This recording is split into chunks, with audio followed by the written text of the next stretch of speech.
parler aujourd'hui d'une figure incontournable du cinéma et de la fiction d'aventure. Le sidekick. Vous savez, ce personnage secondaire, toujours aux côtés du héros. Sam Gamgee, le Dr Watson, Chewbacca ou encore même l'âne dans Shrek. Ces fidèles compagnons rendent nos héros plus humains, plus drôles, plus touchants. Peut-être même que secrètement, vous les aimez autant, si ce n'est plus, que le ou la protagoniste. Allez, avouez-le.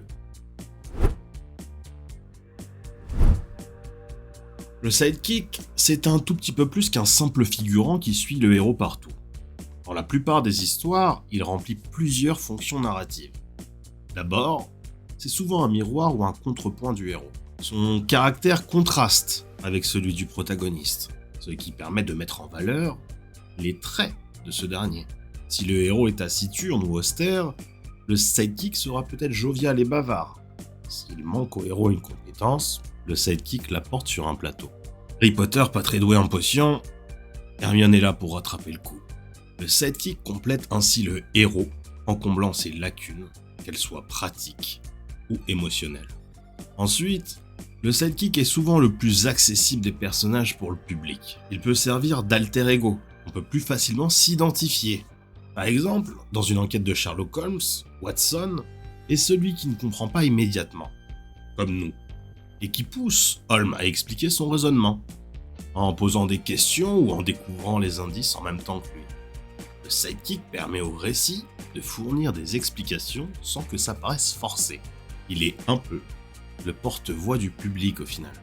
Combien de fois, dans un film, a-t-on vu le héros élaborer un plan bizarre, un truc farfelu, et son acolyte lancer un « Attends, tu veux dire que... » juste pour qu'on nous réexplique le plan derrière. C'est un petit truc de scénariste bien pratique et ça fonctionne grâce au sidekick. Et parlons de l'humour. Le sidekick est très souvent la source comique.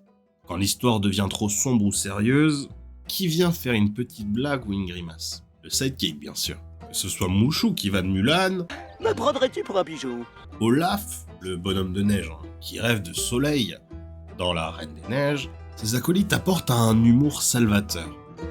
Cela rend le récit plus équilibré, divertissant. Car il faut bien l'avouer, nos héros, eux, sont un peu parfois trop occupés à sauver le monde et ils ont pas tout le temps pour nous faire rire. Le sidekick peut être aussi un moteur indirect de l'intrigue. Ses actions aident le héros à avancer, ou au contraire, ses erreurs créent des obstacles à surmonter. Il n'est pas toujours utile au héros. Parfois, c'est même une charge. Par amitié, le héros doit souvent tirer son acolyte d'un mauvais pas dans lequel il s'est fourré par malchance ou maladresse. Et pour compléter tout ça, le cinéma nous a offert plusieurs exemples de qui se fait capturer par le méchant. Et souvent, c'est le sidekick. Ces mésaventures qui arrivent au sidekick sert en réalité le récit de deux façons. Elle crée du suspense, le héros aura-t-il le temps de le sauver? Et elle préserve l'image aussi du protagoniste. Le héros lui-même, vous vous doutez bien, ne peut pas se permettre d'être constamment en détresse ou d'être trop ridicule. Sinon, il passerait pour un incapable. Le sidekick, lui, de son côté, il peut encaisser sans qu'on lui tienne trop rigueur. Un exemple parlant dans Harry Potter encore, serait quand Ron Weasley est victime d'un sort raté de sa propre faute et se met à cracher des limaces. C'est dégoûtant et même un peu humiliant. Mais c'est Ron qui trinque, pas Harry. Mais attention, malgré ses gaffes occasionnelles, le sidekick n'est pas qu'un boulet. C'est aussi un allié précieux sur qui le héros pourra compter. Gottlieb, un grand auteur de BD, le définissait comme un personnage destiné à faire les gaffes et recevoir les tartes à la crème, mais aussi aider le héros en cas de coup dur. Au-delà de son utilité pratique, le sidekick joue souvent un rôle d'ancrage émotionnel. C'est un paradoxe intéressant. Le personnage secondaire, bien que moins mis en avant, parvient souvent à nous toucher autant, sinon plus que le héros. Pourquoi ? D'abord parce qu'il crée un lien affectif direct avec le protagoniste. Un lien dans lequel le public investit ses émotions. Le sidekick C'est généralement l'ami loyal, le compagnon fidèle envers tout et contre tout. Cette amitié, ou cette loyauté indéfectible, c'est un thème universel qui nous fait vibrer. On admire le héros pour ses exploits, mais on aime le sidekick pour sa dévotion, pour son cœur. Pour le public, la présence d'un sidekick crée aussi de la peur et de la joie supplémentaires. Peur, car un sidekick n'a pas l'armure scénaristique du héros principal. Il peut être en danger réel. Quand le méchant menace le héros, on s'inquiète. Mais si en plus, son ami est en ligne de mire, notre angoisse double. Et même, les sidekicks comiques peuvent nous surprendre avec des moments d'émotion intense. L'humour rend le personnage attachant, si bien que lorsqu'ils montrent leur cœur, l'effet est décuplé. Prenons Olaf, le petit bonhomme de neige dont je vous ai déjà parlé. Tout le film, il nous fait rire avec son innocence. Je m'appelle Olaf, j'adore les câlins. Ouais, difficile de faire plus candide. Mais dans la scène où Anna est en train de geler, Olaf allume un feu pour la réchauffer, quitte à fondre lui-même. Il prononce alors sa ligne la plus touchante. Je vous la donne en anglais parce qu'en français elle fonctionne pas. Some people are worth melting for. Some people are worth melting for. Certaines personnes sont dignes qu'on fonde pour elles ou pour eux. En fin de compte, le sidekick représente souvent l'affect dans l'histoire. Il est celui par qui l'émotion arrive au héros et par qui elle nous est transmise. Son amitié, sa loyauté, voire son amour, platonique, ou même familial, donne lieu à des scènes de grande humanité. La relation entre le héros et son sidekick est souvent le cœur du récit lui-même.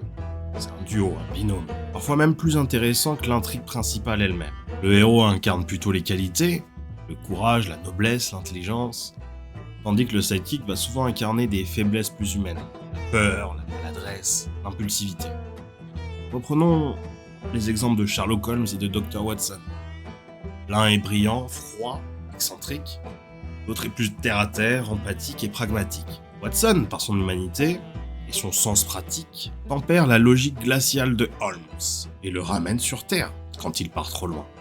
En retour, Holmes pousse Watson à se dépasser et à voir au-delà des apparences. Un autre duo contrasté, mais ô combien complémentaire, serait Batman et Robin. Batman est sombre, traumatisé, sérieux. Robin, du moins dans la version classique, est jeune, enthousiaste, plein d'espoir. Il apporte de la lumière dans l'univers de Batman. On dit souvent que Robin est là pour humaniser Batman d'ailleurs. Batman offre à Robin un mentor, un modèle de force. Robin offre à Batman une famille, un élève, un but. Et on parle même de Batman et Robin comme d'une entité. Et preuve que le sidekick a gagné ses galons dans le cœur du public. On l'a vu tout au long de cette vidéo. Le sidekick est un ingrédient essentiel de nombreuses histoires. C'est le héros de l'ombre au final. Celui qui n'est pas sous les projecteurs, mais sans qui le spectacle ne serait pas aussi brillant. Pour les scénaristes parmi vous, le mot d'ordre est donc « soignez vos sidekicks ». Ne faites surtout pas l'erreur de les écrire comme des figurants interchangeables.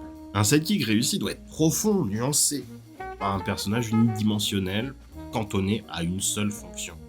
Demandez-vous quelles sont ses motivations, ses peurs, ses envies. Même si cela n'apparaît qu'en filigrane, ça rendra le personnage plus crédible, plus attachant. Ensuite, trouvez le bon équilibre. Le sidekick ne doit ni écraser la vedette, ni être trop effacé. S'il est trop cool, et qu'il vole chaque scène, on va se demander pourquoi c'est pas lui le héros. A contrario, s'il est trop fade, on se demandera pourquoi le héros se trimballe ce boulet. L'astuce, c'est de faire en sorte que l'un ne fonctionne pas sans l'autre. Aussi, un sidekick qui reste exactement le même du début à la fin, c'est du gâchis.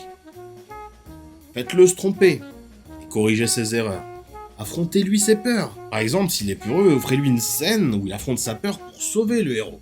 Et s'il est jaloux, faites-lui réaliser la valeur de l'amitié, plus que la gloire. D'une manière ou d'une autre, si on pouvait retirer le sidekick sans que l'histoire change, c'est qu'il est sous-utilisé. Eh bien, je crois que j'ai fini. Merci Merci d'avoir regardé cette vidéo. Comme d'habitude, n'hésitez pas à vous abonner, mettre un like, nous suivre pour nous faire exister, pour nous faire continuer tout simplement si vous aimez notre contenu. Et moi de mon côté, je vous dis à la prochaine. Bye bye.